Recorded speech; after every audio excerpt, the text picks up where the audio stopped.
Bagaimana kalau ada seorang ustadz atau kiai yang bisa melihat hal-hal gaib dan masa depan? Apakah ini juga termasuk syirik? Ini maaf, bukan kiai. Ya. Ini dukun. Ini dukun, nggak ada itu. Bagaimana cara? Gitu kan? Ini semua tidak mungkin terjadi. Ini semua khurafat yang masuk ke dalam sebagian orang dan memakai nama suci. Nama kiai itu suci. Kiai, guru, ustadz. Itu semua nama-nama yang suci sebenarnya, nama orang-orang yang menyampaikan agama Allah. Bagaimana mereka bisa kontaminasikan dengan melihat jin lah, melihat inilah, menebak masa depan? Ini nggak ada semuanya, gitu kan? Nabi Muhammad SAW, guru dan kiai kita, disepakati oleh semua ya kaum muslimin. Nggak ada orang yang berani mengatakan kecuali dia bukan muslim, bahwasanya Muhammad bukan kiai saya SAW. Kita pasti mengaku beliau kiai kita yang paling besar. Semua mazhab apapun ikut kembali kepada Nabi SAW. Nabi SAW kalau didatangin oleh beberapa sahabat yang bertanya dan beliau belum tahu hukumnya, belum ada wahyu, beliau diam, tidak ngomong. Nunggu sampai turun wahyu baru beliau mengatakan, siapa tadi yang bertanya? Si fulan angkat tangan. Telah datang kepada saya wahyu begini. Nabi SAW tidak tahu yang gaib, menunggu informasi datang. Bahkan kadang-kadang lewat 1-2 hari baru Nabi SAW menerima wahyunya, gitu kan? Waktu dituduh Aisyah berzina, nanti akan kita bahas itu dalam dosa besar tentang menuduh orang mukminah berzina, itu sempat wahyu terputus dari Nabi SAW kalau tidak salah sebulan, nggak ada wahyu turun. Nabi SAW tidak tahu benar nggak istrinya berzina nih, sampai beliau bingung sendiri menghadapi Aisyah pada saat itu. Ngumpulin sahabat, nanya, sahabat bertengkar, ribut, ada yang dukung, ada yang enggak. Datang ke rumahnya Aisyah, ditanyakan Aisyah, Aisyah mengatakan tidak, saya tidak melakukan, sampai turun firman Allah Subhanahu Wa Taala. Nabi SAW terjadi pada rumah tangganya, turun ayat Al-Quran, nanti akan kita bahas tuh. Ayat-ayatnya lengkap semua menceritakan. Beliau tidak tahu yang gaib. Bagaimana ada orang yang mengaku kiai kemudian bisa melihat yang gaib, bisa tahu masa depan? Bagaimana caranya? Allah mengatakan dalam Al-Quran tentang Nabi SAW dan Nabi disuruh ucapkan itu. A'udzu billahi minasyaitonir rajim. Qul law kuntu a'lamul ghaiba lastakthartu minal khairi wa ma massaniyas su. Katakan hai Muhammad kepada mereka, kalau saya ini tahu yang gaib, maka pasti saya akan perbanyak kebaikan-kebaikan dan saya tidak akan ditimpa masalah. Tidak akan ditimpa masalah karena sudah tahu, oh di sana nanti ada orang yang ganggu saya. Udah saya nggak usah ke sana. Nabi SAW di perang Uhud kena pedang. Sampai kemarin kita bahas kabar Abdurrahman bin Auf bagaimana melengket pedang di topi besi beliau dan Abdurrahman cabut radhiyallahu anhu dengan giginya sampai giginya tanggal, luka berdarah kening Nabi SAW. Gigi beliau sempat pecah, pundak beliau sempat kena hantaman pedang orang kafir. Nabi SAW tidak tahu itu sebelum keluar dari Uhud, sebelum keluar dari Madinah, nggak tahu sama sekali. Bahkan beliau mengatakan saya rasakan sakitnya sebulan, gitu kan. Kalau Nabi SAW tahu, Nabi tidak akan keluar. Tapi memang begitulah, gitu kan. Memang tidak ada yang tahu. Dan ini sudah panjang lebar. Ada juga judul di YouTube bisa dilihat ceramah saya, Kiaiku Muhammad, Kiai Anda siapa? Panjang lebar saya jelaskan. Banyak dalil-dalil Al-Quran, banyak sekali yang menjelaskan kalau Nabi SAW tidak tahu hal-hal yang gaib, tidak tahu masa depan, gitu kan? Jelas semuanya itu. Saya pernah disuruh untuk melakukan mandi kembang oleh paman saya dengan alasan untuk mempermudah rezeki. Bagaimana cara bertobatnya? Dan bagaimana pandangan Ustaz dengan ritual mandi kembang, baik di acara pernikahan atau adat? Tidak usah mandi kembang. Mandi air biasa pakai sabun biasa itu. Karena selalu relevansinya mandi kembang itu berhubungan dengan alam-alam dukun jin ini, gitu kan? Jadi nggak usah gitu. Sama tradisi-tradisi pernikahan harus dimandikan di tempat yang terbuka sehingga pengantin perempuannya sudah sakit flu duluan sebelum menikah. Harus disiram dengan air ini air itu. Biarkan dia mandi sama suaminya nanti. Setelah menikah silakan mandi sana. Jadi dimudahin saja. Tidak pernah ada di zaman sahabat itu, di zaman Nabi. Karena kita tolak ukurnya selalu Nabi dan sahabat ya. Tidak pernah ada riwayat itu sahabat disuruh mandi oleh Rasulullah SAW sebelum nikah mandi kembang dulu ya. Atau pakai pelapa kurma atau pakai. Tidak pernah sama sekali. Tidak pernah ada riwayat. Itu kan, ini kan syariat ya. Masa kita diajar cara cebok kemudian tidak diajar cara seperti itu? Nggak mungkin. Kalau bagian dari syariat, sudah tinggalin aja nggak usah. Jadi kembali seperti apa yang saya jelaskan tadi teman-teman. Jadikan Islam sebagai tradisi, jangan tradisi diislamkan ini. Ini jadi masalah nanti buat kita. Akhirnya banyak ditambah-tambah dalam agama. Kalau bagaimana cara taubatnya, ini Allahu alam. Ini saya tidak tahu. Kalau memang tadi sudah dikatakan dimandikan untuk mendapatkan rezeki, berarti sudah bagian dari sihir ini. Retorikanya adalah dia bertobat kepada Allah Subhanahu wa taala dan coba dia ruqyah dirinya sendiri, baca beberapa ayat-ayat ruqyah, kemudian dia tiupkan ke telapak tangannya lalu diusap ke tubuhnya. Kalau dia merasa ada panas, ya, gatal, meriang, ya, maka itu berarti ada indikasi. Maka itu cukup diusap setiap hari insyaallah dengan ayat-ayat ruqyah, ditiup ke telapak tangan, diusap lagi dengan minta kepada Allah agar disembuhkan, insyaallah sembuh. Apakah ini adalah perbuatan atau pengaruh syaitan jika ada saudara sekandung yang saling bermusuhan dalam waktu yang lama? Sesama saudara saling mempertahankan egonya masing-masing untuk saling bermusuhan. Bagaimana solusinya untuk menyadarkan satu sama yang lain karena permusuhan tersebut adalah dosa besar? Tentu dari syaitan. Syaitan itu seperti musuh tadi saya bilang. Jadi kalau dia bisa mendapatkan celah yang buruk dari kita atau celah kekurangan, misal leher saya bisa ditusuk sama dia. Dia bukan cuma cuil, tapi dia berusaha untuk tusuk semaksimal mungkin. Kalau mati ya mati.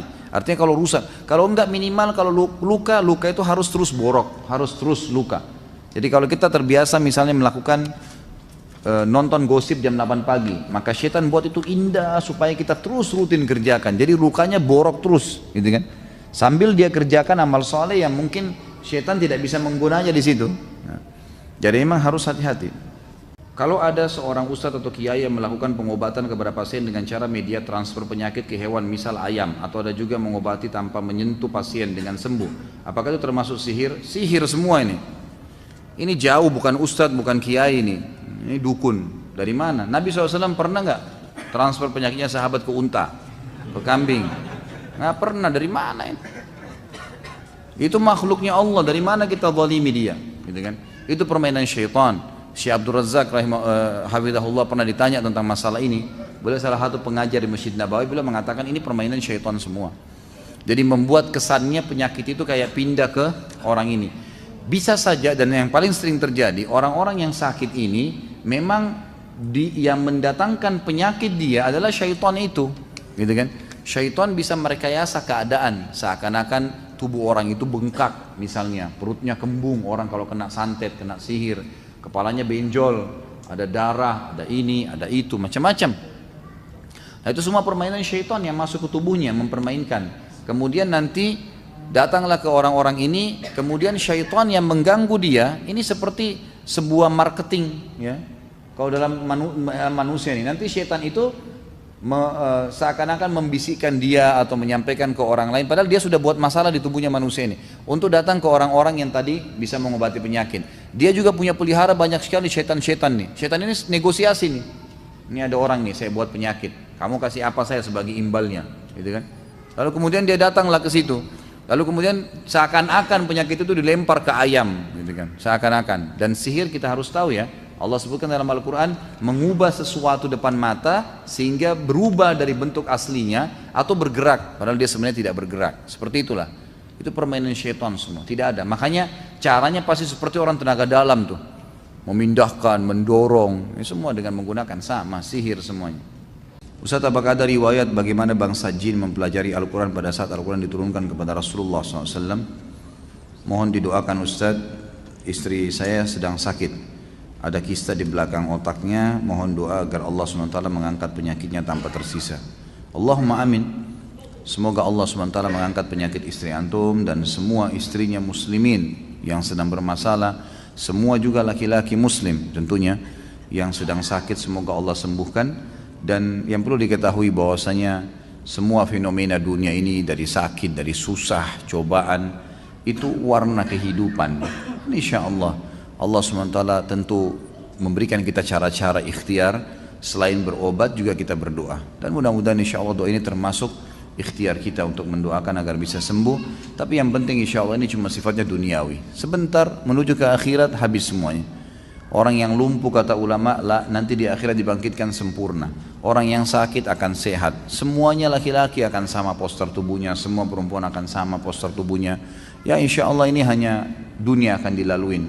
Sabar sambil ikhtiar, terima itu takdirnya Allah, akan ada pahalanya yang besar. Kalau bagaimana bangsa jin mempelajari Al-Quran, satu-satunya riwayat yang saya ketahui, saya tidak tahu yang lainnya, itu adalah riwayat yang menjelaskan pada saat masuk Islamnya jin Nusaybin. Jin Nusaybin, jin yang datang dari wilayah Irak. Dan ini sudah saya jelaskan panjang lebar riwayatnya. pada saat membahas sirah juga, dan itu ada di web, bisa dilihat. Saya lupa ya episode yang keberapa, karena kalau nggak salah sekarang sudah 27. Waktu meninggalnya Abu Talib dan Khadijah, maka dikenal pada saat itu tahun kesedihan, karena Nabi SAW sangat sedih. Maka Allah SWT menghibur Nabi SAW dengan dua kejadian besar, masuk Islamnya Jin Nusaybin dan Isra dan Mi'raj. Nah, masuk Islamnya Jin Nusaybin diceritakan oleh Ibnu Mas'ud radhiyallahu anhu dalam hadis yang sahih. Beliau mengatakan, saya pernah jalan bersama Nabi SAW ke wilayah dekat Ma'la, kuburan yang masyarakat Mekah pada saat itu, dan Khadijah dikubur di situ radhiyallahu anha. Maka Nabi SAW menggaris sebuah garis lalu mengatakan kepadaku, jangan kau ikut. Lalu kemudian aku melihat Nabi SAW jalan terus menuju ke sebuah padang yang luas. Lalu aku melihat ada orang-orang yang mendekati Nabi SAW yang kepala mereka seperti kendi. Lalu mereka terus mengurumuni Nabi SAW sampai hampir menutupinya. Maka saya pun berdiri ingin membantu Nabi SAW. Maka Nabi memberikan isyarat dari jauh agar saya duduk, gitu kan. Maka saya mendengarkan Nabi SAW membacakan ayat-ayat Al-Quran kepada mereka. Lalu Allah menceritakan tentang golongan jin ini dalam ayat Al-Quran, bahwasanya mereka datang, mereka mendengarkan. Ada sebagian ulama mengatakan jin-jin ini dalam menangkap dimensi waktu mereka lebih cepat, dan dalam menangkap sesuatu juga mereka lebih cepat, gitu kan. Jadi bisa saja terjadi hal-hal yang lebih cepat dari apa yang dibayangkan oleh manusia, seperti kasus masalah menangkap, menghafal, ya, menerima. Karena mereka itu disebutkan dalam ayat Al-Quran, kalau mereka setelah mendengarkan Al-Quran, mereka langsung menuju ke kaumnya dan berdakwah. Langsung mereka lakukan itu. Berarti mereka langsung memahami itu. Mereka langsung memahaminya. Ini riwayat yang disebutkan. Tentang bagaimana mereka mempelajarinya, apakah seperti kita dari huruf hijaiyah dulu dan seterusnya, ini saya tidak pernah tahu. Tapi pengalaman saya pernah meruqyah, ada jin yang mengaku kafir. Kemudian saya mengajarkan kepadanya pada saat saya ajak syahadat dan dia syahadat, kemudian saya ajarkan kepadanya ayat Al-Quran dalam hitungan 1 kali saya ulangin, terus dia sudah bisa ulangin, ya, gitu. Dari pemahaman saya pada saat itu sebenarnya dia langsung bisa menangkapnya. Saudara saya berprofesi sebagai dukun, bagaimana saya menasihatinya? Karena dia paman saya. Sampaikan apa adanya, sampaikan duduk baik-baik. Kalau memang beliau suka baca buku, kasih hadiah buku, gitu kan. Ingat ya, setiap ada orang yang melakukan satu pelanggaran, teman-teman sekalian, yang sedang kita benci dalam agama adalah, Masya Allah, jangan tambah lagi. Cukup. Ini aja sudah, Pak Yo sudah cukup. Masya Allah, jam berapa saya pulang ini? Sampai mana tadi? Sampai lupa. Baik. Jadi kalau misalnya paman beliau suka baca buku, karena gini teman-teman, setiap ada orang berbuat salah, tadi saya bilang, yang kita benci perilaku salahnya, ya. Jadi paman antum jadi dukun ini, yang kita benci kedukunannya itu, perilaku dukunnya, bukan fisik paman atau status pamannya. Karena ini tetap suci dalam Islam, paman kita baik dalam Islam, gitu kan. Dia manusia sama kita, anak Adam, Bani Adam, dia juga butuh hidayah. Maka perilakunya, makanya kalau kita menasihatin orang, kita sedang nasihatin perilakunya, bukan dianya. Fahami dulu ini, sehingga kita tidak perlu takut Allah menyampaikan kebenaran. Karena kita sebenarnya bukan sedang mengganggu kepamannya dia, ya. Kedudukan dia sebagai paman, bukan itu. Kita sedang meluruskan kesalahannya saja. Nah, tinggal retorika. Kalau dia suka baca buku, kasih buku, misalnya kan. Atau kalau dia bisa dengar, atau mungkin memang kita dekat dengan dia bisa kita berikan nasihat, nontonkan ceramah-ceramah dari YouTube. Itu kan sangat besar sekali manfaatnya. Saya lihat banyak sekali ikhwan dan akhwat sampaikan ke saya, dia karena sering share ceramah-ceramah ke keluarga, ke teman-temannya, dan alhamdulillah responnya sangat besar. Ada memang 1-2 orang yang tidak nyantol dengan ceramah, tapi alhamdulillah yang lainnya jadi baik, ya. Sambil juga didoakan. Tugas kita berikhtiar, ma'alaika indal balagh. Kata Allah SWT kepada Nabi SAW, tugasmu hanya menyampaikan, hai Muhammad. Begitu juga kita, ya.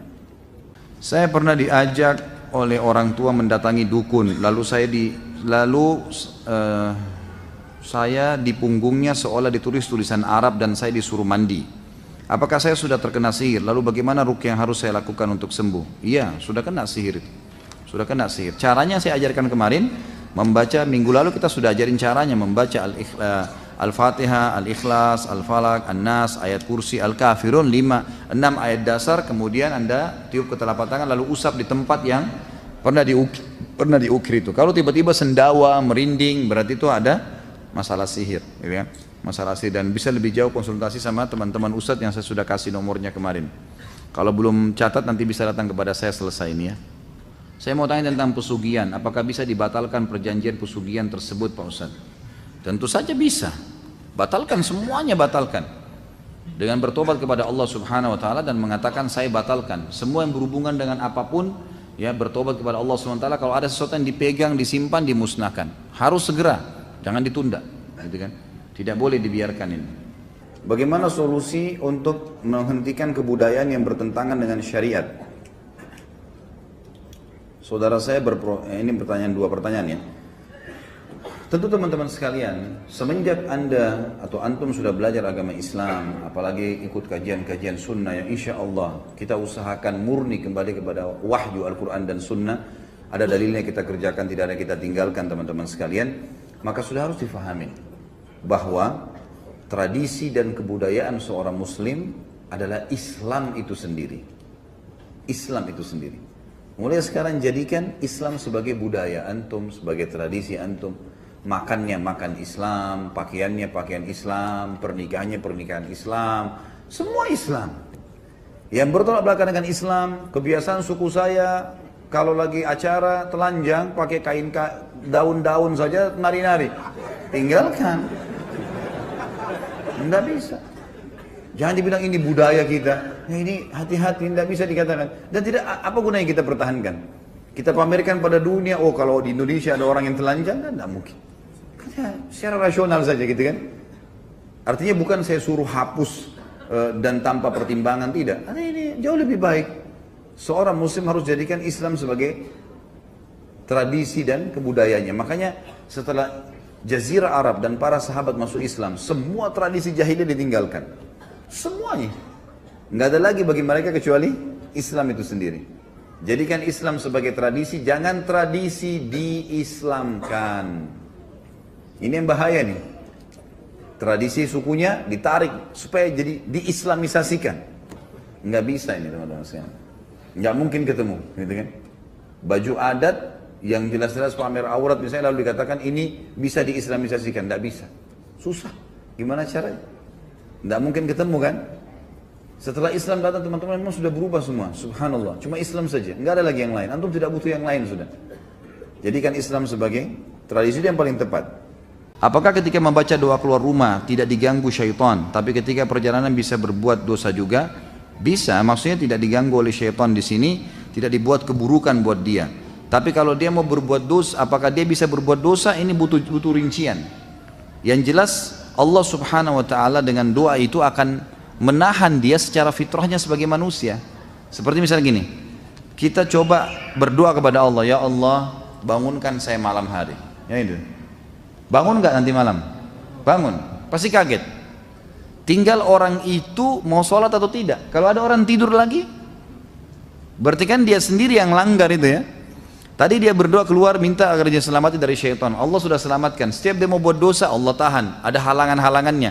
Tapi tetap kalau dia ngotot mau kerjakan, ya dia melanggar sendiri. Karena datang dari Allah SWT dalam bentuk sinyal ngingatin dia. Orang tua saya pernah ritual di kuburan, lalu beliau bisa memanggil jin yang mengaku sebagai wali songo. Ayah saya percaya bertahun-tahun kalau jin tersebut bisa membantu hajat, misal membantu anak-anak lulus ujian sekolah. Keyakinan beliau dengan jin tersebut sudah kuat. Apa solusi terbaik karena beliau menolak ruqyah? Tentu saja ini harus diberitahukan hukum Allah. Ini sama, beginilah sama interaksi dengan jin, meminta tolong sama mereka. Ini namanya perbuatan syirik. Meminta tolong kepada syaitan, tidak dibolehkan, gitu kan? Maka harus diingatkan hukumnya. Bahwasanya tidak boleh, diberikan penjelasan. Ada buku, cuma sayangnya tadi saya lihat kosong di tempat saya. Judulnya kalau antum bisa temukan, membongkar praktik sihir, perdukunan, membongkar praktik sihir dan perdukunan. Bukunya kecil, mungkin di bawah 15 ribuan lah harganya. Di situ ada gambar-gambar di dalamnya, ciri-ciri penyihir. Terbitan Pustaka Tazkiyah, bisa dibeli. Itu dicari dan coba yang ini yang bertanya berikan hadiah ke orang tuanya, dikasih gitu loh. Dan kemudian setelah dikasih bilang ayah atau ibunya misalnya, Bisa nggak untuk memastikan ayah ini kalau ini sebenarnya bermasalah, ayat Al-Quran coba dibacakan. Kalau dia nolak ruqyah misalnya, coba baca, dengar aja ayat, dibacain ayat, insya Allah akan ada reaksi, dan begitulah upaya syaitan. Memang dia berusaha untuk bisa memenuhi hajat. Kalau masalah meluruskan anak-anak ujian, menyontek, memang itu perbuatan yang tidak boleh. Syaitan bisa saja melakukan itu, ya, bisa saja mengingatkan atau memberikan gambaran. Bahkan ada orang tua yang biasa tidak paham, dia pergi ke orang-orang yang tidak pintar ini, kemudian dia mandikan anaknya.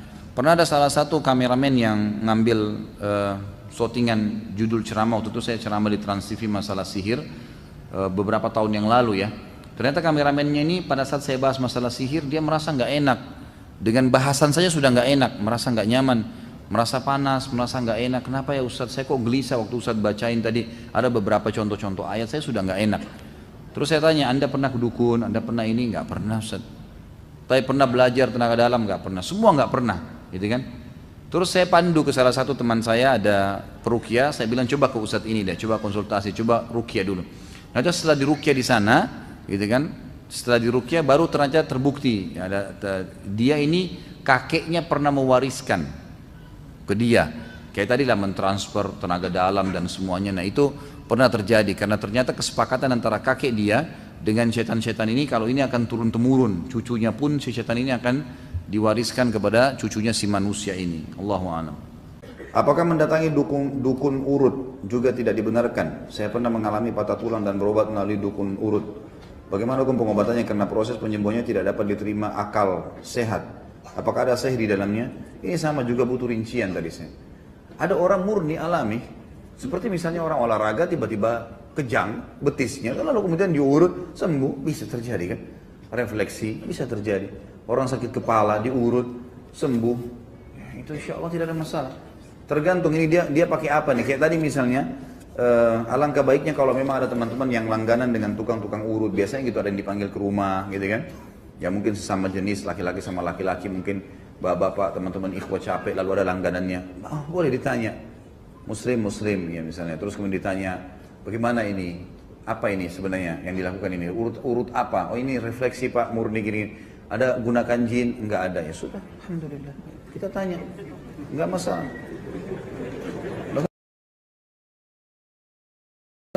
Saya pernah ada orang refleksi datang, langganan saya datang ke rumah, saya tanya, pakai jin enggak? Saya tanya. Orang mukmin harus jelas, fi sarahatin raha, di setiap keterus-terangan ada kejelasan. Dia bilang nggak ada Pak Ustadz. Ya sudah, alhamdulillah. Ya. Kalau pakai jin nggak bisa nih, jangan urut saya. Apakah orang kafir juga bisa dilakukan ruqyah syariah? Bisa nggak masalah. Itu kan? Pernah kan sahabat meruqyah satu kepala suku yang kena bisa kan? Padahal mereka orang kafir, lalu sembuh. Jadi nggak ada masalah. Saat ini ruqyah sedang ngetren. Di antara kegiatan yang kita lihat saat ini adalah ruqyah seperti menjadi pencaharian. Lalu diseminarkan dengan biaya. Lalu ada yang jualan madu ruqyah, air yang sudah diruqyah, bahkan ada yang meruqyah pohon keramat. Yang bermudah-mudahnya peruqyah ngobrol-ngobrol dengan jin yang merasuki pasien. Tanya bagaimana sebenarnya membedakan bahwa ini ruqyah yang syariah atau bukan. Tentu saja ada batasan-batasan ya, ada batasan. Kalau masalah orang memberikan pelatihan, kemudian dia menyiapkan tempat, dan tempat itu dia harus sewa, diambillah biaya, tidak ada sesuatu yang salah di situ. Kan itu.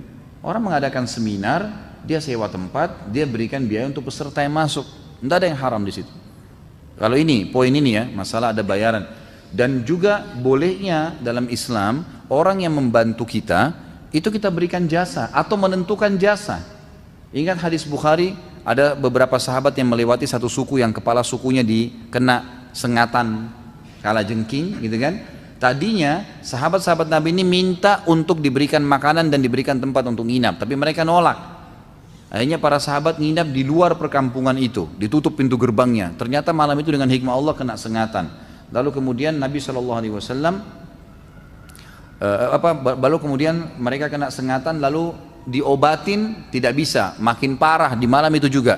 Maka sebagian orang-orang suku itu berkata, coba tanya kepada kaum yang di seberang tuh di luar, siapa tahu mereka punya cara.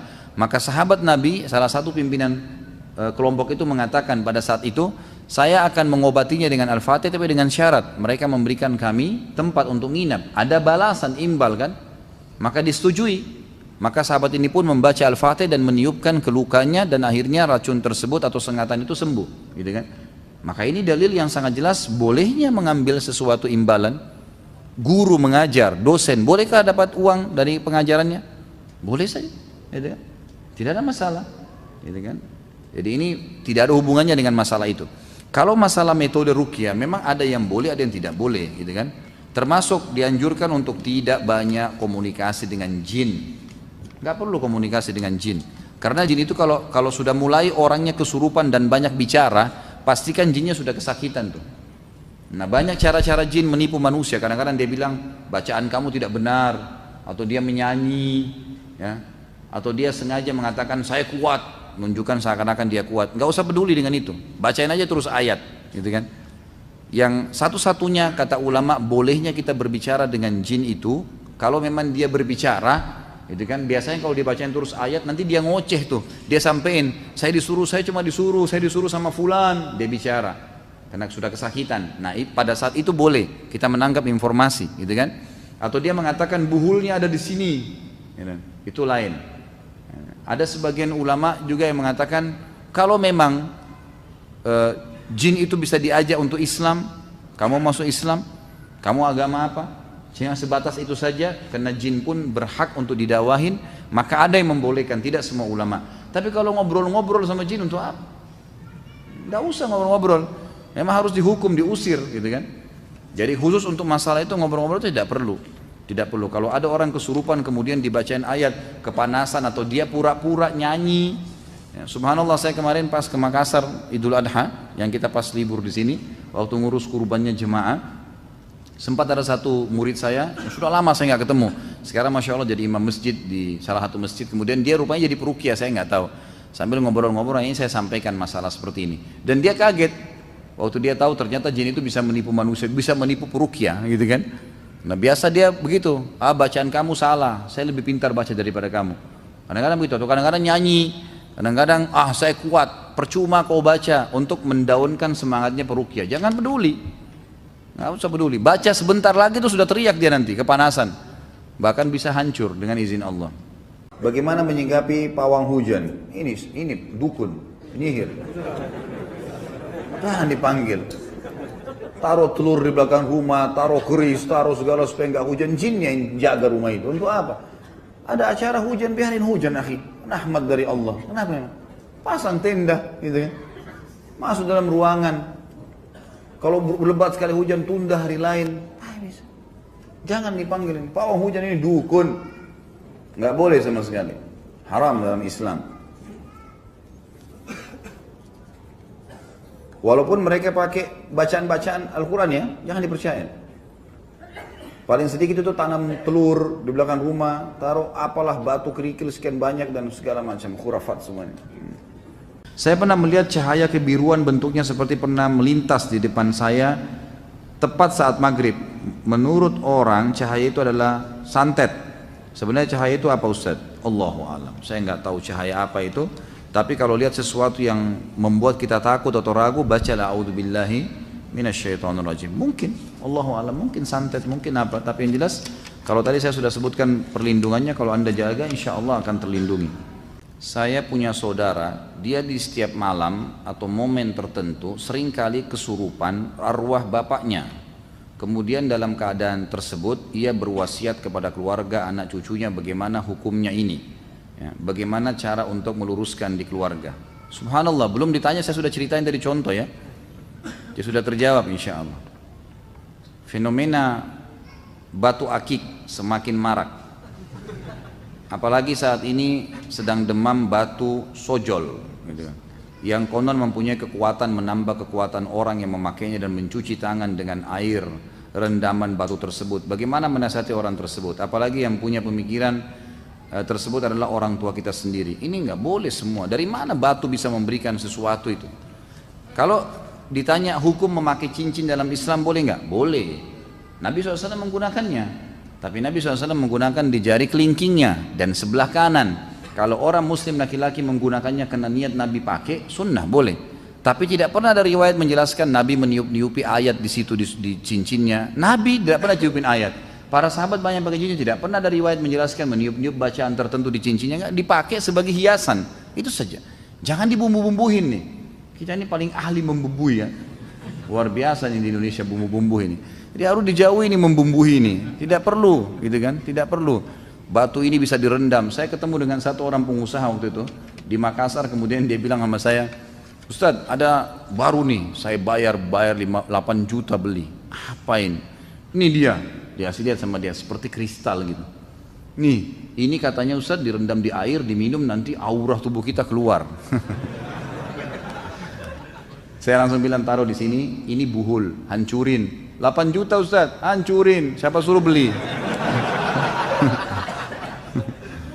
Nggak boleh gitu kan. Sekarang itu dinamakan apalah istilahnya, ada banyak nama-nama tertentu ya. Tapi kebetulan yang dia beli kalau nggak salah cakra atau apa gitu ya. Itu direndam di air lalu mengeluarkan aura. Ini tidak ada saudaraku, tidak ada. Kita punya dalam sholat, sujud, wudu, memberikan cahaya kepada wajah. Ada hadis yang menjelaskan hari kiamat dapat cahaya. Sholat, berdoa, ikutilah tuntunan agama. Sudah jangan yang ngawur-ngawur gini nih. Jelas tuntunan Allah wahyu, belajar dari para ulama. Jangan ikuti cara-cara syaitan, nggak boleh. Tukang urut bayi, langganan istri saya pernah bercerita kalau dia dalam membenarkan urat saraf dibantu oleh jin. Apakah dia bisa disebut dukun? Dan apakah hadis tentang 40 hari sholatnya tidak diterima berlaku? Iya. Semua interaksi sama jin sama dukun. Cuma mungkin level-level dukun berbeda-beda gitu kan.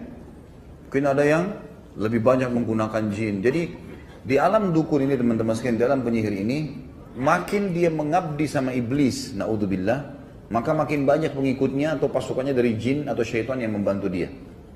Yang paling tinggi para penyihir dan dukun ini kalau mereka mengikrarkan kufur kepada Allah di depan iblis. Naudzubillah, dia menyebutkan kalimat kufur, mengufuri Allah subhanahu wa ta'ala dan beriman pada iblis. Ini akan diberikan oleh iblis sekian banyak syaitan yang akan membantu dia. Ada dukun-dukun yang di bawahnya, misal dia hanya datang ke gua bersemedi di lautan segala macam, minta panggil-panggil penjaga inilah, penjaga itulah, dewa inilah, segala macam bahasa yang diucapkan sama dia. Maka ini kalau syaitannya datang, kemudian syaitannya memanggil dia, mengeluarkan suara, akhirnya dia ketemu, akhirnya dia interaksi dan seterusnya. Ini juga penyihir. Ada juga penyihir yang mungkin dia hanya belajar dari temannya cara menaklukkan lawan jenis, karena itu kan banyak sihir mahabbah namanya, bagaimana membuat lawan jenis suka gitu kan. Nah itu dia cuma belajar dari temannya, lalu dia praktekin, lalu dia juga buka praktek. Nah, maka ini semua juga penyihir sama dengan ini ya, dia menggunakan tenaga jin untuk mengurut orang, sama. Dan ini umumnya sebenarnya untuk melekatkan si pasien agar selalu ketagihan ya, dan interaksi sama dia. Makanya teman-teman, terutama akhwat kita, hati-hati kalau masuk di salon-salon umum gitu kan. Karena banyak sekali di antara mereka itu yang masalah luluran, yang masalah ini, pijat segala macam ini, hati-hati. Karena kadang-kadang memang mereka orang awam tidak ngerti. Mereka pakai ilmu-ilmu sihir ini kemudian untuk menarik supaya konsumen itu kembali lagi. Sama juga dengan untuk kecantikan, pasang susuk segala, nggak usah. Terimalah yang Allah kasih. Pakailah sesuatu yang alami, yang memang manusiawi, krem misalnya ya. Apalah istirahat cepat, mungkin minum sari buah-buahan yang memang banyak kan. Alhamdulillah di YouTube sekarang itu banyak sekali cara perawatan ini secara alami, perawatan ini secara, dan kalau dilakukan memang benar. Nah itu memang benar, ilmiah gitu. Nah, itu yang diikutin. Seseorang yang sedang marah atau berperilaku aneh, bagaimana cara membedakan apakah kemarahannya itu karena pengaruh syaitan atau memang wataknya? Sebenarnya semua marah selain daripada marah dari hukum Allah, dari syaitan. Semuanya. Hadis Bukhari menjelaskan masalah itu. Bahwasanya pernah ada sahabat dua yang bertengkar sampai urat-urat leher mereka kelihatan, gitu kan? Maka salah satu pernah berkata, Nabi SAW mengatakan, tambah lagi. Udah stop. Ini saya harus dia cambuk rupanya di sini. Jadi kalau ada yang datang saya cambuk tangannya. Habis saya sudah bilang stop dari tadi gitu. Jangan tersinggung akhi, bercanda. Walaupun saya serius ya.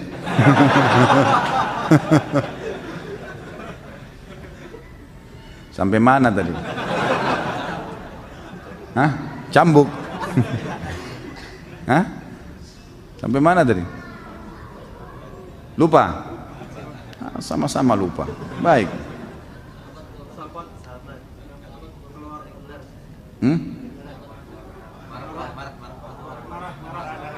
Marah, kelihatan urat lehernya. Bagus, alhamdulillah, Allah ingatkan. Akhirnya Nabi SAW mengatakan, saya tahu kalimat yang kalau keduanya mengucapkan, maka pasti akan hilang dari mereka marah itu. Sahabat Nabi yang satu di sebelah Nabi mengatakannya, Rasulullah, apa itu? Kata Nabi, kalau mereka membaca a'udzubillahi samil alim minasyaitonir rajim. Ya, saya menjauhkan berlindung kepada Allah dari syaitan yang Allah yang maha mendengar dari syaitan yang terkutuk, gitu kan, terrajam. Maka dari hadis ini ulama mengatakan menandakan semua marah selain marah karena hukum Allah dari syaitan. Jadi nggak boleh. Watak pun itu dari syaitan. Syaitan memegang dia untuk itu. Bagaimana hukum memakai pelaris yang didapat melalui zikir-zikir yang dibacakan melalui media air yang disebarkan ke sekeliling toko? Sama, nggak boleh. Nggak ada pernah contoh dari Nabi SAW. Tidak pernah ada contohnya, maka jangan dikerjakan. Nggak usah, saya sudah tuntun tadi. Caranya, modalnya halal, produk yang dijual halal, jauhi sistem yang haram. Nggak boleh ada riba, nggak boleh ada gharar, merugikan salah satu pihak, nggak boleh manipulasi. Udah jalani, bismillah. Dan Anda kalau yang bertanya ini bisa ikuti ceramah saya Tablik Akbar, sudah ada 8 orang sahabat kita bahas. Semuanya menceritakan bagaimana mereka menjadi miliarder dan bisnis biasa, jual cangkul, jual kurma. Allah berkahi itu. Karena modalnya benar, produk yang dijual benar, jauhi semua dari sistemnya yang haram. Sudah selesai, sistem yang benar. Maka insya Allah diberkahi oleh Allah SWT. Saya melihat di YouTube penyihir atau dukun dipenggal kepalanya Ustaz, karena dukun penyihir tidak diminta pertaubatannya. Apakah benar Ustaz? Iya. Siapapun dalam Islam yang kepergok sedang praktek perbuatan dosa besar, yang dosa besar itu memang hukum syar'inya kena kisos. Kepergok lagi mencuri, maka hukumnya dipotong tangannya. Kepergok lagi berzina, hukumnya dirajam kalau sudah nikah atau dicambuk. Hukumnya lagi bakar menyan, lagi nyihir orang, ketangkap. Ya semua hukum. Dan ini semua memang kisos. Pencuri kepergok, masukkan penjara, diproses. Walaupun dia taubat, tetap dipotong tangannya. Pezina tadi ditangkap, masuk penjara. Sementara diproses dia taubat, tetap dirajam. Ini terjadi di zaman Nabi SAW. Ada sahabat atau sahabat sudah taubat kepada Allah kan, tapi tetap dirajam. Karena kepergok kasusnya. Sama dengan penyihir. Kepergok ini nggak pakai diminta taubat memang. Dia taubat urusan dia sama Allah, tapi kisah tetap berjalan karena kepergok. Yang tidak dihukum itu kalau orang tidak kepergok. Dia pernah jadi penyihir lalu dia taubat. Dia pernah berzina lalu dia taubat. Itu antara dia dengan Allah Subhanahu wa ta'ala. Dan kalau ada hak makhluk dia harus kembalikan. Apakah ketika kita bermimpi seseorang yang telah meninggal, yang ada dalam mimpi kita itu benar-benar orang yang sudah meninggal, atau itu adalah syaitan yang menyerupai mereka? Tergantung pesannya apa. Bisa saja seseorang itu melihat, karena pernah ada sahabat melihat sahabat yang lain dalam mimpinya, gitu kan? Itu pernah terjadi. Ada pernah 2 sahabat yang saling janji satu sama yang lain, siapa yang meninggal duluan, maka dia semestinya minta kepada Allah agar bisa datang, gitu kan? Artinya dia memberitahukan apa yang sedang terjadi, maka meninggallah salah satunya. Pada saat meninggal salah satunya, maka yang meninggal ini dengan izin Allah datang dalam mimpi sahabat yang satu. Maka sahabat ini berkata, apa yang Allah berikan kepada aku? Dia bilang, alhamdulillah Allah sudah ampuni saya. Cuman kemudian di lehernya sahabat yang meninggal itu ada seperti titik hitam. Yang masih hidup ini mengatakan, apa di lehermu itu? Dia bilang, ini sisa utang saya yang belum saya bayar. Ada uang 50 dirham yang saya harus bayar kepada Yahudi. Uang itu sudah saya letakkan. Maaf, dia bilang begini dulu. Dia bilang, ketahuilah setiap apapun yang terjadi di dunia disampaikan informasinya kepada kami. Disampaikan informasinya kepada kami. Sampai apapun ya. Sampai apapun. Termasuk kucing saya, kucing kami yang baru meninggal, baru mati 2 hari yang lalu, gitu kan? Itu diberitakan kepada saya tentang kejadian itu. Sudah, akhi, jangan tambah lagi. Ini sudah banyak. Dengarin dulu, siapa tahu pertanyaan-pertanyaan ini ada yang jadi pertanyaan antum ya. Sampai mana tadi? Kucing. Ini jangan ngacoin nih bawa pertanyaan terus. Kucing pun saya lupa ini.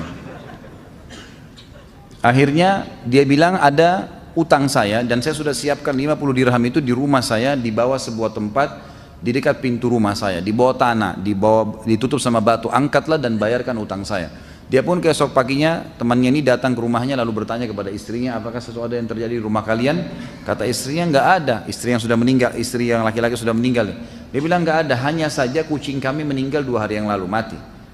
Maka si laki-laki tidak ceritain mimpinya, dia cuma bilang, oh iya, baik, suamimu pernah punya utang nggak sama orang Yahudi? Kalau tidak salah sekitar 50 dirham. Dan uang itu dia pernah titip pesan, dia pesan sama saya kalau uang itu ada di dekat pintu, di bawah tanah ditutup batu. Coba lihat. Waktu dibuka ternyata betul ada kantong tersebut dan jumlahnya betul 50 dirham, lalu dibayarlah utang tersebut. Jadi bisa saja ada orang yang datang dalam mimpi gitu kan? Mungkin Allahu alam, itu dengan hikmah Allah Subhanahu wa taala. Tapi di sini ulama mengatakan tergantung pesannya. Kalau pesannya pesan-pesan yang baik, positif gitu kan? Maka itu baik-baik saja seperti di kasus sahabat ini. Maka itu boleh saja dari Allah Subhanahu wa taala mengizinkan. Tapi kalau pesannya disuruh buat kesyirikan, buat kemaksiatan, nah, ini semua tidak benar, pasti dari syaitan. Dalam pekerjaan saya di lapangan, bila memulai suatu aktivitas di suatu daerah, masyarakat setempat seringkali meminta untuk menyembelih hewan meskipun sudah diberikan penjelasan mengenai syirik. Mereka seringkali ngotot dengan mengatakan yang akan melakukan penyembelihan adalah seorang imam masjid dan tetap mengucapkan bismillah. Biasanya perusahaan akhirnya memutuskan untuk memberi sejumlah uang dan tutup mata dengan apa yang mereka lakukan. Apakah tindakan ini benar dan apa yang sebaiknya dilakukan? Kita harus tahu dulu dia menyembelih untuk apa nih. Kalau misal dia meminta agar masyarakat diberikan makanan ya, dengan cara menyembelih seekor sapi, seekor kambing, dibacakan bismillah untuk menjamu masyarakat di sekitar perusahaan, tidak ada masalah. Hal-hal biasa memberikan makan orang perintah dalam agama. Tapi kalau ini dianggap sebuah syarat, buka di sini supaya tidak diganggu, supaya begini, supaya begitu, ini semua tidak dibolehkan. Walaupun imam masjid, walaupun yang bergelar kiai, dan ini saya terus terang ya, mestinya teman-teman kita kiai, ustadz-ustadz ini mesti menyampaikan kepada masyarakat, tidak boleh membiarkan orang-orang dukun ini menggunakan istilah yang sama, kiai atau ustadz, ini nggak boleh sama sekali. Mereka merusak citra ini, gitu kan? Memang mereka ini lawannya para dai. Mereka juru bicaranya syaitan. Gimana sih? Dai-dai juru bicaranya Allah Subhanahu wa taala. Mereka mengajak kepada kemusyrikan, kita mengajak kepada tauhid. Beda sekali. Ini menyesatkan manusia, ini membawa manusia kepada jalan yang benar. Jauh kan gitu. Jadi nggak boleh dibiarkan. Sebenarnya info apa yang dicuri di langit? Apakah info yang dimaksud adalah Lauhul Mahfuz? Pernahkah ada riwayat jin yang berhasil mencuri info tersebut? Hadis Bukhari itu jelas ada. Yang dicuri adalah informasi tentang kejadian keesokan hari. Saya sudah pernah jelaskan itu kan. Jadi kalau besok ini mau terjadi apa, malam ini Allah yang maha tinggi dan maha suci menyampaikan kepada pemikul arsy lalu menyampaikan kepada seluruh penghuni langit. Maka penghuni langit membagi tugas, menjalankan tugas masing-masing dari malaikat yang mengatur kadar udara, kadar air, yang mencabut ruh, yang meniupkan ruh, yang segala macam, mengurus lautan, mengurus pohon-pohon, populasi manusia, populasi hewan-hewan. Ini kan butuh pekerjaan. Ini butuh orang, butuh yang mengurusnya. Itu tugasnya malaikat semuanya. Antum baca dalam surah dalam surah nomor 77 dan 79 menceritakan tentang masalah Al-Ma'arij dan Al-Buruj kalau nggak salah ya, menceritakan tentang masalah malaikat-malaikat ini. Mereka memang mengambil alih semua itu. Jadi syaitan ini mencuri informasi itu. Besok hujan di sana, besok ada yang mati, besok gempa. Lalu dia sampaikan kepada dukun-dukun menyampaikan kepada manusia supaya bisa mendapatkan keuntungan dunia. Itu maksudnya. Bukan Lauhul Mahfuz. Tidak ada hubungannya sama Lauhul Mahfuz. Lauhul Mahfuz itu tidak bisa sama sekali dijangkau oleh jin-jin itu. Setiap manusia memiliki korin yang selalu menjadi kita pertanyaan, apakah korin itu termasuk jin muslim? Tidak bisa dikatakan jin muslim, korin. Dan kita taunya korin itu syaitan. Syaitan berarti bisa muslim, bisa kafir. Tapi yang jelas dia fasik ya. Dia anak buahnya iblis lah istilahnya, yang pasti akan masuk dalam api neraka. Bisakah korin itu menyerupai kita dan menampakkan diri di hadapan orang lain seolah-olah yang mereka temui adalah kita? Nggak bisa. Dia punya batasan, tidak akan pernah bisa dilakukan itu, mustahil gitu ya. Bagaimana hukumnya dosa atau tidak jika ada seorang ustadz yang mengatasnamakan orang pintar? Ustadz itu sering meramal kakak saya masalah kehidupan, bahwa kakak saya akan menikah 3 kali. Kakak saya sering ketergantungan sama ustadz itu untuk membaca kehidupannya dan selalu minta tolong kalau ada masalah. bagaimana cara menegur kakak saya dan supaya jangan tersinggung dalam kedengkunan dengan Pak Ustadz itu? Ini bukan Ustadz, ini dukun, gitu kan. Semoga Allah berikan hidayah, dan saya tentu tersinggung kalau ada Ustadz mengatasnamakan seperti ini. Bagaimana caranya mengaku Ustadz kemudian bisa meramal? Nabi SAW mengatakan orang yang mendatangi peramal, penyamun, tidak diterima sholatnya 40 hari. Nggak bisa, walaupun dia mengatakan dia Ustadz, walaupun dia mengatakan dirinya kiai. Nggak benar ini, gitu kan? Nggak benar. Dan itulah target daripada syaitan-syaitan, daripada dukun, supaya dia ketergantungan seperti tadi, bertanya dan seterusnya. Ini semua permainannya. Jangan tertipu. Saya pernah mengisi pengajian di salah satu rumah keluarga, masya Allah cukup besar, dan di situ di rumah itu ada musola, ada masjid yang memang dipakai sholat. Setelah sholat asar saya isi pengajian untuk keluarga, tapi kalau ada yang lain datang dibolehkan. Ringkas cerita, pada saat lagi hadir semua keluarga itu, tiba-tiba ada satu perempuan yang lewat di belakang masjid. Kemudian saya tidak tahu kenapa tiba-tiba saya bertanya. Saya tanya, Pak, ini siapa orang ini yang lewat? Saya tiba-tiba bertanya, punya perasaan ingin bertanya. Lalu si yang punya rumah bilang, ini anak saya, anak perempuan saya. Saya tanya, kenapa nggak hadir, Pak? Bukankah semua keluarga Bapak hadir di pengajian ini? Oh, dia bilang anak saya ini lain, Ustaz. Jadi ini kurang lebih saya baru isi 1 atau 2 kali ya. Waktu itu ada pengajian rutin keluarga. Terus kemudian saya tanya, kenapa lain, Pak? Dia bilang anak saya ini sering kedatangan ruh kakek kami. Ruh kakeknya si anak ini, berarti orang tuanya si bapak ini gitu. Terus dia bilang sering datang malam Jumat, dan kemudian waktu dia bilang kemudian, saya bilang sebentar, Pak, saya yang lanjutin kisahnya, gitu kan. Kaget dia, kok bisa Ustadz tahu? Ya, saya coba sampaikan ya. Sebab ini yang dialami anaknya bapak sudah sering. Semua Ustadz tahu kalau dia faham sunnah Nabi. Anak bapak ini diganggu oleh syaitan yang mengaku sebagai kakeknya. Di malam Jumat itu biasanya dia duduk di sebuah ruangan di kamar yang dimatikan lampu. Iya benar? Iya benar Ustadz. Suaranya berubah jadi suara laki-laki seperti kayak kakek benar. Suara kakek Anda, benar. Kemudian nanti dia akan minta minuman yang paling disuka oleh kakek itu, betul nggak? Betul Ustaz. Minum kopi. Saya bukan peramal ya, tapi ini pengalaman teori memang begitu. Pengalaman teorinya begitu. Jadi sudah begitu permainan mereka. Lalu saya bilang, Pak, kasuistiknya adalah dia akan membuka pintu ramalan. Dia akan mengatakan, kamu nak pekerjaan kamu begini, kamu nak begini, kamu nanti menikah seperti ini, kamu begini. Ditebak-tebak, diterka. Betul nggak? Betul Ustaz. Sampai akhirnya keluarga akan tergantung dan bertanya terus sama dia. Betul Ustaz, anaknya bapak harus diruqyah. Itu permainan syaitan yang coba memasuki diri anak ini karena pasti ada pelanggaran agama. Ternyata betul, dia tidak pakai jilbab. Anak ini nggak jaga sholat, gitu kan? Apalagi tidak bisa mengaji, apalagi mau mengaji, tidak bisa baca Quran. Maka banyak sekali pelanggaran agama terjadi. Seperti itu permainan syaitannya. Syaitan menipu manusia dengan cara itu. Apa itu khurafat? Apakah benar itu adalah nama seseorang yang diculik ke alam jin, lalu setelah beberapa lama dikembalikan ke alam manusia? Dari mana ini? Ini yang disampaikan oleh antum itu khurafat. Khurafat itu kebohongan, kedustaan. Ini yang ditulis dari contohnya, ini khurafat. Alhamdulillah terjawab sendiri. La ilaha illallah.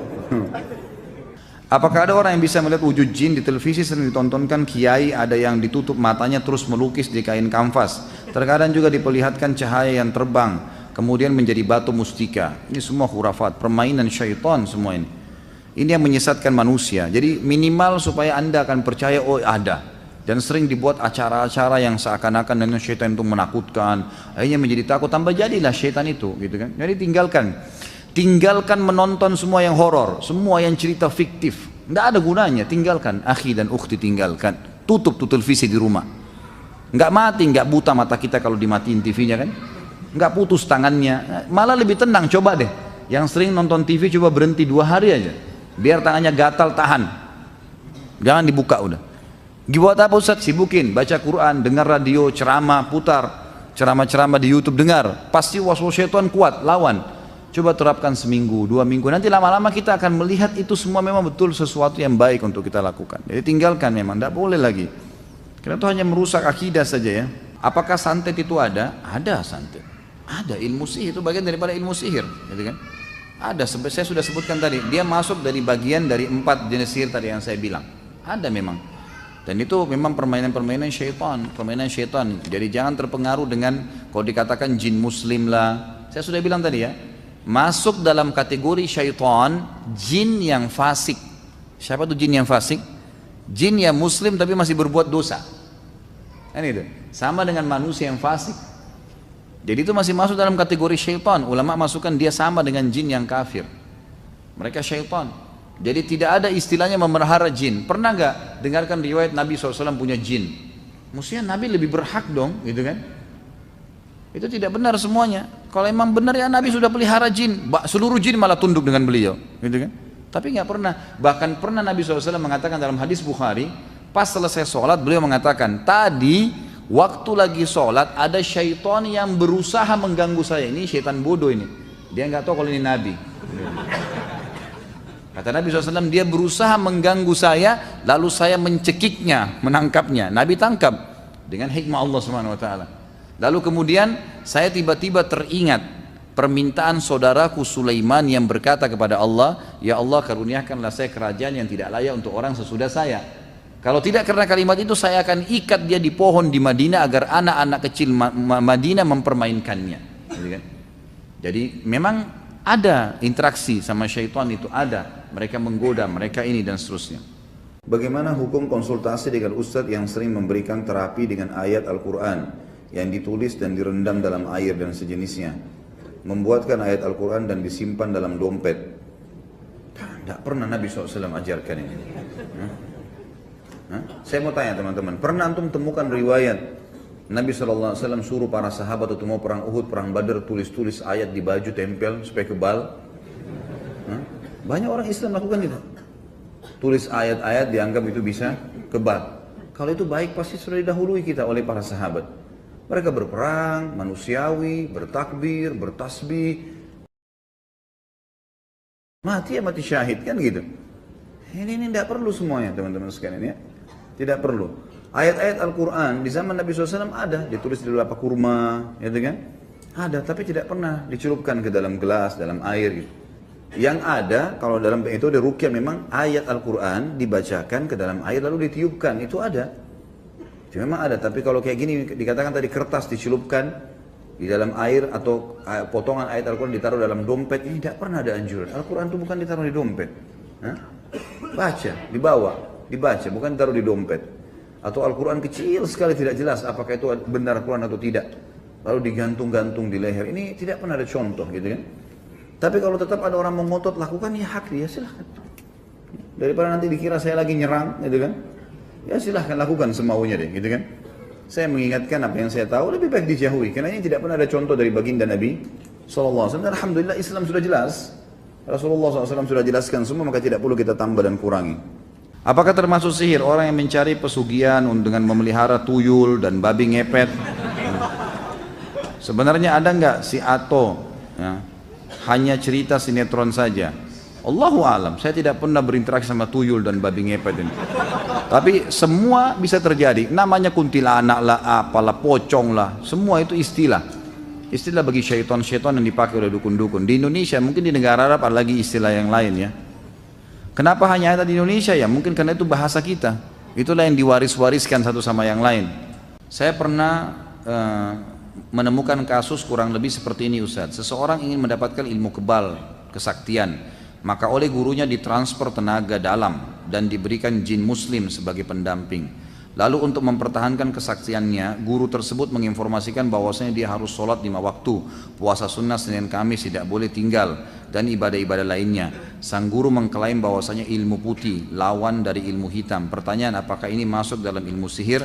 Apakah ibadah yang dijalankan akan diterima? Ini cuma kedok saja. Ini cuma kedok saja. Jadi masalah dia suruh sholat, dia suruh puasa, itu kedok. Permainan syaitan, baik menipu si guru tadi atau memang si guru ini juga sebenarnya tahu ya, karena dia mendekati pasien atau mendekati targetnya dengan apa yang disukai oleh orang itu. Kalau orang itu suka ibadah, sholat, diingatkan kamu harus sholat tanpa juga dukun bilang ya kita pasti sholat lah, Allah perintahkan gitu kan. Tapi itu ditunggangin, pastinya nanti ada hal-hal lain yang memang diberikan syarat. Mungkin minimal yang paling sering standar itu pasti diberikan tulisan-tulisan, diberikan sesuatu yang disuruh simpan di dompet tadi, ya, disuruh mengamalkan. Seperti misal ada salah satu, tadi yang saya kasih nomornya Ustadz Sahal mengatakan, saya pernah, dia bilang, Ustadz datang ke Jawa Tengah di satu pesantren, dan di pesantren itu terdiri dari ratusan murid. Saya ajarkan metode ruqyah, baca ayat ruqyah, bagaimana meniup ke telapak tangan, bagaimana mengusap tubuh. Dia bilang saya ajarkan itu. Pada saat saya praktekin ruqyah di masjid, hampir satu pesantren semuanya kesurupan. Di masjid, santri di pesantren, gitu kan. Kata kiainya, Anda ini ajarin apa nih? Kata Ustaz Sa'ad, Anda lihat, Pak Kiai lihat sendiri, saya bacain ayat kursi, Al-Falaq, Al-Ikhlas, An-Nas, gitu kan. Lalu Ustaz Sa'ad bilang, coba Pak Kiai muhasabah, ada enggak amalan-amalan yang dikerjakan yang tidak sesuai dengan sunnah? Mungkin ada sesuatu yang Pak Kiai, enggak, di sini pesantren belajar Islam kok. Coba muhasabah, mungkin ada sesuatu yang Pak Kiai suruh rutin kerjakan tapi tidak ada sunnahnya dari Nabi. Ternyata setelah ditelusurin baru kiainya bilang, sebenarnya sih murid-murid sini setiap malam Jumat membaca salah satu dari Asma'ul Husna, saya lupa sekarang apa itu, tapi yang jelas dibaca sampai 4.000 kali. Nah ini tidak pernah Nabi contohkan, tidak pernah Nabi SAW perintahkan itu, gitu kan? Nah sesuatu yang Nabi tidak contohkan pun itu bisa ditunggangi oleh syaitan, gitu kan? Ini kasus-kasus sihir ya. Saya bukan sedang membicarakan ada orang yang salah dengan perbuatannya. Saya bicara tentang orang yang kesurupan sama syaitan. Pernah juga kasus, kami duduk bermusyawarah dengan beberapa teman yang ruqyah, kemudian dia bilang ada satu orang kesurupan. Ustadz Hussein tadi yang saya kasih nomor yang kedua juga bilang sama saya. Setelah saya kesurupan lalu jinnya kesakitan minta-minta ampun, saya tanya, kamu kenapa masuk ke orang ini? Dia bilang orang ini setiap hari manggil saya 1000 kali. Emang kenapa? Apa yang orang ini bilang? Orang ini selalu bilang ya Jabbar, ya Jabbar, ya Jabbar. Ya Jabbar ini sifatnya Allah ya, yang Maha Perkasa. Tapi dibaca 1000 kali per hari. Pernah nggak Nabi ajarin? Nggak pernah. Kata jin, ini pengakuan jinnya. Jinnya bilang apa? Nama saya Abdul Jabbar. Saya masuk ke badan dia. Seperti itu. Gitu kan? Ini contoh-contoh kasus banyak sekali terjadi seperti itu pada saat ngeruqyah ya, pada saat ngeruqyah. Jadi seperti itulah kurang lebih yang apa namanya yang terjadi. Bagaimana dengan orang-orang yang mengaku ustadz atau kiai? Apa ini? Mereka memakai ayat-ayat Al-Quran dalam meramal. Ini dari mana ini? Ayat Al-Quran dipakai meramal. Saya belum pernah temukan ada Al-Quran bisa dipakai meramal ini. Kalau ini pun dilakukan sama dia, dan ternyata ayat-ayat Al-Quran itu dia biasanya gini, umumnya dukun-dukun dan penyihir itu mereka kalau mau mengelabui pasiennya, kalau orang ini ada sedikit condong ke agama, dia ingin dengarkan baca ayat, misalnya qul a'udzu birabbil falaq, dia keraskan sedikit suaranya di situ. Nanti kalau sudah masuk ke mantranya, suaranya hilang, disembunyikan sama dia. Sehingga orang terkelabui seakan-akan, oh ini juga baca ayat. Terus sebenarnya bukan itu. Mereka menyihir. Yang saya tahu alhamdulillah, para ustadz, para kiai yang benar-benar Rabbani, patuh kepada Allah subhanahu wa ta'ala, memahami agama ini yang benar, tidak mungkin mereka pakai Al-Quran untuk meramal. Mustahil. Karena Al-Quran bukan ramalan. Al-Quran sebuah informasi pasti. Nggak ada yang tidak jelas. Umat sebelum kita, kejadian yang sedang kita lalui, apa yang akan terjadi akan masa depan. Semuanya jelas. Yang berlalu sudah dibuktikan tentang kaum-kaum yang disiksa oleh Allah, gitu kan. Kemudian ada situs-situsnya, ada peninggalan-peninggalan seperti Fir'aun, ya, seperti Namrud, banyak peninggalannya. Kemudian yang terjadi sekarang, syariat yang kita sedang terapkan ada, kita tahu mana hukum halal haramnya Allah. Lalu yang masa depan ke surga neraka juga sudah disampaikan. Gak ada ramalan di situ. Untuk apa dia pakai meramal nih? Itu sudah jelas ini cuma menunggangi istilah suci ustadz atau kiai. Saya melihat ini istilah ini sangat luar biasa ya. Istilah ini adalah istilah yang kita anggap orang itu sudah sampai pada tingkat sangat dekat dengan Allah, punya ilmu agama sehingga kita berikan gelar ini. Sayang sekali ya kalau ada orang yang menyalahgunakan ini kemudian tidak ditindaklanjuti, mestinya di follow up, ditindaklanjuti dan diperingatkan, bahkan dicabut gelar dari dia. Dari mana dia dapat gelar-gelar ini? Jangan terlalu murah diberikan kepada semuanya orang ini.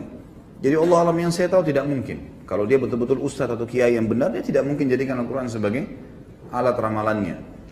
Apakah orang yang menggunakan buhul yang ditaruh di dompet, sholatnya tetap diterima? Sholatnya sah, tapi dia berdosa dengan buhulnya. Pertanyaannya untuk apa taruh buhul di dompet? Kita dari kemarin 2 pertemuan bahas masalah ini, jangan lagi ditaruh buhul, keluarin semua, bakar. Nggak boleh lagi percaya yang begitu, tawakal kepada Allah SWT. Bagaimana menghancurkan jin yang bersemayam di perut seseorang dan bagaimana mengusir rasa takut ketika sendirian di malam hari? Dibacain ruqyah, baca ruqyah, ditiup telapak tangan, diusap perutnya, terus baca lagi, diulang-ulangin tuh. Nanti ada buku ini, beli saja panduannya ya. Nanti ditiupkan ke perut supaya diniatkan menghancurkan. Kemudian kalau orang sudah masuk sihir ke badannya dan ada syaitan, karena pernah disihir atau pernah dia belajar, maka memang ini butuh beberapa metode ruqyah. Di antaranya dia sering mengusap tubuhnya dengan meruqyah telapak tangannya sendiri, mengusap, meniupkan. Kemudian juga yang kedua dia meminum air yang dia minum misalnya, gitu kan? Itu memang dia tiupkan ke air tersebut lalu dia minum. Boleh juga menggunakan minyak haba sauda, ya, minyak zaitun. Ada jenis minyak zaitun yang sifatnya dikonsumsi di luar, kalau tidak salah yang tulisannya Fomes. Zaitun Fomes itu memang untuk konsumsi luar saja, untuk kulit, perawatan kulit. Tapi ada yang virgin, zaitun virgin itu memang bisa untuk dikonsumsi, untuk diminum. Itu bagus juga ya. Saya pernah dapatkan dari salah satu masyayikh bahwasanya kalau minyak itu diruqyah, sama halnya boleh meruqyah air, maka minyak itu kalau digosok di tempat yang memang dasarnya ada sihir atau ada syaitan, maka selama minyak itu tidak hilang, reaksi ayat terus berpengaruh. Maka dianjurkan untuk itu. Saya kemarin Ramadan sempat umroh alhamdulillah dan ketemu dengan salah satu guru saya, Dr. Amin Fallata. Beliau guru besar Al-Quran di Mekah, di Ummul Qura, dan saya sempat berbicara tentang masalah ruqyah dengan beliau dan beliau sempat menambahkan pengetahuan buat saya gitu kan. Salah satunya adalah kalau orang kesurupan atau kena sihir, maka cara efektif untuk mengetahui dia disihir oleh siapa, biasanya karena dia terzalimi, Allah memberikan dia feeling kalau ada orang yang menyihirnya. Kalau misalnya ditanya, kira-kira menurut kamu siapa yang menyihir, lalu disebutkan namanya si fulan misalnya, maka boleh seseorang peruqyah mengucapkan di kuping dia, sihirnya si fulan, sebut nama orang itu, saya minta kepada Allah agar dibatalkan, lalu membaca salah satu ayat ruqyah tentang perkataan Nabi Musa alaihissalam, majitum bihis sihru innallaha sayubtilu, ya, apa yang kalian lakukan adalah sihir, pasti Allah akan membatalkan. Diulang-ulangin, beliau mengatakan ayat itu diulang-ulangin. Pada saat dia terasa ada reaksi, berarti betul orang itu yang menyihirnya, gitu kan. Tinggal sering berdoa kepada Allah agar orang itu diberikan hidayah atau Allah SWT hukum dia, gitu kan, hukum dia. Jadi bisa dengan cara mengusap dari luar, bisa dengan cara meniupkan ke air atau minyak yang dikonsumsi, gitu kan. Ada juga metode yang lain, sebagian ulama membolehkan ini, sebagaimana air boleh dibasahkan, dibandikan, si Bimbas mengatakan boleh juga air diruqyah, dimasukkan daun bidara lalu dipakai berendam, gitu kan. Kalau sudah terlalu besar sihir di tubuhnya, maka dia berendam di alam air yang sudah diruqyah itu, gitu kan. Itu juga termasuk. Jadi sering kali terjadi teman-teman peruqyah berbagi dengan saya, kalau air itu walaupun dingin, kalau sudah diruqyah, bagi orang yang kena sihir air itu panas, air itu panas, gitu kan, dia rasa panas sekali. Tapi memang dia harus kalau mau sembuh masuk ke dalam situ. Jadi itu insya Allah akan membakar setan-setan yang ada di badannya. Bagaimana cara menasihati kakak yang jika diajak sholat berjamaah di masjid mengatakan aku nggak mau kelihatan riya karena sholat dilihat orang. Yang penting kan sudah sholat di rumah, nggak perlu dilihat orang. Inilah waswas syaitan. Harus dilawan. Gimana caranya? Perintah Allah dan Rasulnya begitu? Ini waswas syaitan, ini tidak boleh. Tapi jika kira ada tahlilan berjamaah, beliau datang dengan mengatakan kita ini hidup bermasyarakat, nggak bisa hidup sendiri. Kalau kita mati siapa yang mau ngubur kalau bukan tetangga, gitu kan. Ini waswas syaitan luar biasa, ini permainan syaitan ke dia. Sampaikan apa adanya, tugas Anda sampaikan saja, selebihnya doakan. Kita nggak bisa mengubah orang itu. Di rumah ibu saya masih ditanam kepala kambing. Ibu saya dulu mempercayai ini untuk kebaikan. Bagaimana cara kami memberitahukan hal itu kepada ibu bahwa ini adalah salah? Apa perlu mengambil kepala kambing yang terkubur itu dengan cara membongkar ubin? Tentu saja. Dibongkar itu lebih efektif. Dibongkar kalau ditahu tempatnya. Masalah pembongkaran buhul atau membuang sesuatu yang sifatnya memang pelanggaran agama, itu nggak perlu izin sama pemiliknya. Jadi nggak perlu bilang ibu saya mau bongkar ya, keluarin kepalanya, enggak. Emang kalau ada peluang, ada kesempatan, Allah mudahkan dan kita tahu, maka kita bongkar itu. Karena selama itu ada, pasti akan ada syaitannya dan akan mengganggu rumah itu. Membuat orang tidak nyaman lah, membuat orang ketakutan lah, gitu kan. Sering mengganggu anak-anak kecil, itu sudah umum terjadi. Dan jadi memang semestinya harus dikeluarkan. Masalah ibu Anda, berikan penjelasan apa adanya. Sebelum menyampaikan penjelasan, berdoa kepada Allah, ya Allah mudahkanlah supaya ibu saya dapat hidayah. Lalu sampaikan. Dan tidak usah bawa nama Anda, supaya biasanya orang tua itu tidak mau dinasihatin sama anaknya. Tapi coba bilang, tadi saya hadir pengajian, saya dengar dari Ustadz ada penyampaian seperti ini ibu. Kayaknya termasuk dulu itu buhul mungkin yang ditanamkan, khawatir nanti ada masalah-masalah. Ya, saya mungkin akan menghilangkan gitu kan. Atau cuma sekedar mengatakan mudah-mudahan Allah ampuni kita ibu, itu salah gitu. Jadi disampaikan apa adanya, insya Allah. Mungkin beliau tidak paham gitu. Bagaimana adab dalam Islam ketika kita makan tapi tidak habis atau berlebih? Tentu saja kita ambil sesuai dengan porsinya. Dan ulama mengatakan syaitan masuk juga di makanan tadi. Karena ada bahasan masalah makanan, jadi saya jawab pertanyaan ini. Maka kata para ulama, syaitan masuk ke dalam makanan termasuk dalam masalah porsinya. Sering kita dibuat hawa nafsunya lagi naik, kemudian mau ambil banyak, akhirnya tidak bisa dihabisin. Karena mubadzir itu adalah saudara syaitan. Kata Allah SWT, innal mubadzirina kanu ikhwana syayatin. Orang-orang yang suka tabzir itu adalah saudaranya syaitan. Jadi syaitan sengaja menggodanya untuk itu. Dan Nabi SAW mengatakan kalau makanan kalian jatuh di bawah, bersihkanlah. Untuk yang masih bisa dibersihkan, dibersihkan. Dan jangan biarkan sepotong pun buat syaitan. Ternyata syaitan sering buat gitu tuh. Kita disuruh ambil banyak, akhirnya kita tidak habiskan. Sunnah Nabi SAW membersihkan makanan. Makanya ambil porsi secukupnya. Pertama di pandangan orang juga bersih, baik ya. Ambil sedikit nasi, sedikit lauk, dimakan. Kalau masih pengen tambah lagi. Jangan tamak terlalu banyak, akhirnya nanti tidak habis. Dan dibuka pintu syaitan. Dahulu kami diberikan kertas tulisan Arab oleh bibi dan disuruh simpan. Kami sempat simpan, terus kami takut kertas tersebut adalah jimat, jadi kami buang. Apakah kami berdosa karena sempat menyimpannya? Kalau tidak, tentu saja dosa ya. Kalau ada orang tidak sholat karena tidak tahu, ya tetap dosa misalnya. Melanggar perbuatan. Ada orang zina nggak tahu kalau itu hukumnya dosa, tetap dia berdosa. Tapi Allah SWT terima kalau dia taubat. Allah SWT terima kalau dia taubat. Dan kalau ada buhul seperti ini, saran saya jangan dibuang, dimusnahkan. Memang dibakar, memang harus dimusnahkan. Apapun itu dibakar. Sebelum dibakar dibacakan surah Al-Falaq dan An-Nas, ditiupkan ke buhul tersebut, kemudian dibakar, dimusnahkan. Itu jauh lebih aman. Karena kalau dibuang, maka buhul itu semua ada syaitannya. Dia bisa kemana lagi? Gitu. Dia bisa menyusahkan manusia yang lain. Itu memang dimusnahkan. Saya punya ada laki-laki yang memiliki rasa was-was berlebihan dan seperti kehilangan kepercayaan diri, sehingga walaupun sudah dewasa tapi sikapnya masih seperti anak kecil, ketakutan berlebihan. Apakah ini termasuk gangguan syaitan?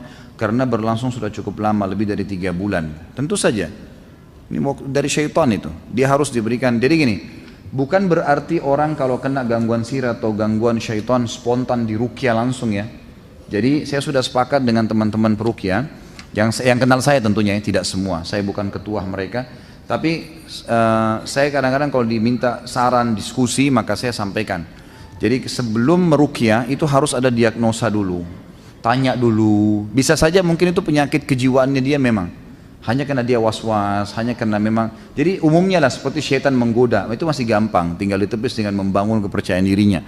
Tapi kalau memang itu rutin, memang dia ketakutan, atau kadang-kadang dia kalau lihat peruqyah saja itu sudah merasa nggak enak, nggak nyaman, gitu kan? Maka ini berarti pengaruh sihir. Setelah diagnosa, barulah kemudian baru diruqyah gitu, seperti itu. Bagaimana caranya menyadarkan orang-orang yang terlibat dalam praktek sihir agar dapat bertobat dan kembali ke jalan Allah? Sebenarnya sama dengan umumnya dosa ya, sama dengan umumnya dosa. Apapun yang berhubungan dengan masalah dosa, maka yang bisa menyadarkan adalah menyampaikan wahyu Allah, menyampaikan tentang hukum-hukum yang telah Allah tentukan. Kalau ini tidak boleh, bicara apa adanya, sampaikan. Ini hukumnya haram, ini tidak boleh, kan? Maka diberikan hadiah buku, CD, semua itu insya Allah termasuk boleh kita lakukan. Dan selebihnya serahkan kepada Allah Subhanahu Wa Taala. Banyak orang subhanallah sadar dengan hal-hal yang kecil sekali, mungkin cuma dengan peringatan 1 kali, mungkin cuma dengan buku, gitu kan? Itu insya Allah sudah cukup untuk membuat orang-orang ini sadar. Kita cukup menyampaikan, selebihnya sudah tidak bisa. Dan semestinya saya pernah umroh dengan salah satu jaksa kalau tidak salah ya, di salah satu kota di Sumatera. Terus beliau mengatakan sudah keluar sekarang peraturan pemerintah kita, maka dibolehkan untuk menangkap aliran-aliran sesat dan juga praktek-praktek ilmu hitam ini gitu. Dan itu satu hal yang positif, artinya memang harus dibendung, tidak boleh dibiarkan Tidak boleh dibiarkan. Jangan terpengaruh dengan promosi dukun ya. Ini laki-laki di sini nih, panjangin alat vital. Itu praktek dukun. Tidak boleh, tidak usah. Syukuri yang ada, gitu kan. Udahlah, tidak perlu dipanjangin, dipendekin, nggak perlu. Kalau tidur, kata istri saya, kadang saya nangis sebentar atau sesekali. Apakah itu tanda terkena gangguan jin, Ustaz? Ataukah ada sihir? Kalau sering, iya. Kalau sering ya. Kalau cuma sekali saja mungkin karena ngigau, itu tidak termasuk sihir. Tapi kalau sering terjadi, apalagi sering terulang di malam-malam tertentu, biasanya penyihir itu menyerang di malam Jumat, gitu kan? Di waktu-waktu tertentu, maka itu berarti iya. Mestinya sebaiknya antum ruqyah. Bagaimana dengan air mata seorang ibu yang dibungkus dan ditaruh di dompet seorang anaknya? Untuk apa? Untuk apa taruh air mata ibu ini? Hah? Kira-kira untuk apa nih? Nanti ada yang taruh air mata istri, air mata suami. Untuk apa? Apa hubungannya air mata dengan kita? Dalam Islam disuruh apa? Bakti, khidmah. Bukan simpan air matanya ibu, gitu kan? Itu yang diperintahkan. Jadi tidak boleh, semua sama sekali tidak boleh. Ini teman-teman yang hadir di sini semua ada di dompetnya tulisan-tulisan apalah, semua yang pernah dikasih oleh Pak Haji yang berkedok sebenarnya dukun atau orang pintar lah atau guru ngajinya. Karena saya itu hari diundang ke Hong Kong, lalu saya ngadakan pelatihan ruqyah massal pada saat itu, ngajarin mereka ruqyah. Sebelum ruqyah saya bilang, semua di sini yang punya buhul di store ke saya, semuanya, apapun. Maka panitianya keliling satu kresek, macam-macam. Ada cincin, ada kunci, ada kertas, ada kain dijahit-jahit, ada tulisan bahasa Arab beragam, ada menyan, baunya la ilaha illallah. Udah enak sekali. Dikumpul semua. Setelah selesai baru, karena kalau buhul itu masih ada di kantong seseorang, disimpan di dompetnya, di rumahnya, di lemarinya, baru diruqyah, maka berarti masih ada posko syaitan. Si dukun itu kalau sedang diruqyah, orang itu diruqyah, dia rasa lagi diserang. Dia tidak mengerti itu ruqyah ini, dia pikir ini dukun lain sedang melawan dia. Maka dia kirim lagi syaitan. Dia tidak tahu nih syaitannya dikirim, dibacain ayat mati, gitu kan? Jadi seperti gitu berantem, kesannya kayak orang perang. Ibnu Qayyim mengatakan orang yang menghadapi sihir, maka dia seperti sedang berperang sebenarnya dengan para penyihir itu. Terlebih lagi kadang-kadang penyihir ini karena ditipu oleh syaitan, dikatakan itu saingan kamu, kalahkan dia, kirim ilmu ini, kirim ilmu itu. Terkadang ada yang mati, temannya juga bantu dia, dan seterusnya, seperti itu. Ustaz, Anda pernah mimpi dijegal syaitan yang menyerupai sapam. Menyerupai sapam komplek rumah ana yang berusaha menjegal ana sholat subuh, dan beberapa hari kemudian sapam tersebut ternyata meninggal dunia. Apakah itu perbuatan syaitan? Tentu saja ya, ini kan mimpi. Syaitan memang begitu, bisa saja. Apalagi sholat subuh, memang sholat subuh itu kata kunci. Kalau kita dibuat takut-takut sholat subuh itu berarti dari syaitan memang, karena memang dia tahu kalau sholat subuh kita nggak bisa ganggu kita seharian sampai besok subuh lagi ya, dijamin. Besok sholat lagi dijamin lagi sampai subuh, nggak bisa diganggu sama dia. Bisa saja, tapi kalau masalah sapam itu meninggal dunia beberapa hari kemudian itu karena ajal, nggak ada hubungannya sama mimpi Anda, gitu kan? Bagaimana dengan bisikan syaitan yang datang saat sholat, namun isi bisikan tersebut adalah berupa solusi atau jalan keluar, ya, kita ke depan. Jadi seperti sebuah solusi tautis yang datang ke kita, dan kadang itu benar dan jujur. Itulah permainan syaitan ke Anda, mengingatkan kunci, mengingatkan janji, mengingatkan benda yang lupa taruh di mana. Akhirnya nanti setiap kali ada benda hilang kita sholat, sholatnya kena benda hilang, mau tahu gitu kan? Itulah permainan syaitan, gitu. Jadi itu semua permainan tidak boleh dipercaya, gitu. Dia kalau masalah benar ya karena kebetulan memang saja dia ingatkan kita, memori kita saja yang diputar sama dia sehingga kita bisa mengingatnya. Sebagaimana kita bisa dibuat mengkhayal, mengingat lawan jenis dalam sholat, ada orang menghitung keuntungan transaksi, ini semua permainan syaitan. Kata Nabi SAW kepada Uthman bin Abi Mad'un, sahabat Nabi radhiyallahu anhu, pada saat beliau berkata, ya Rasulullah, saya kalau sholat, saya selalu merasa terganggu, lupa dengan pekerjaan, lupa dengan sholat saya, mengingat pekerjaan, mengingat keluarga, mengingat beragam macam hal. Kata Nabi SAW, itu syaitan yang bernama khinzib atau khanzab, yang bertengkar di sebelah kiri kuping musalli, kemudian mengingatkan kepada dia, ingatlah ini, ingatlah itu, sampai dia lupa berapa jumlah rakaat yang dia sholat, gitu kan? Jadi ini kata Nabi SAW, kalau datang kepadamu, bacalah isti'adzah, a'udzubillahi minasyaitonirrajim, dan menudahlah sebelah kiri 3 kali, ditiupkan, ya, ditiup 3 kali seperti itu. Ustaz, dalam Al-Quran disebutkan kita tidak bisa melihat syaitan, namun apakah ada perbedaan bagi misal bayi-bayi atau balita? Anak saya umur 2 tahun beberapa kali menangis terus tanpa sebab yang diketahui dengan mata tertutup pada satu sudutnya.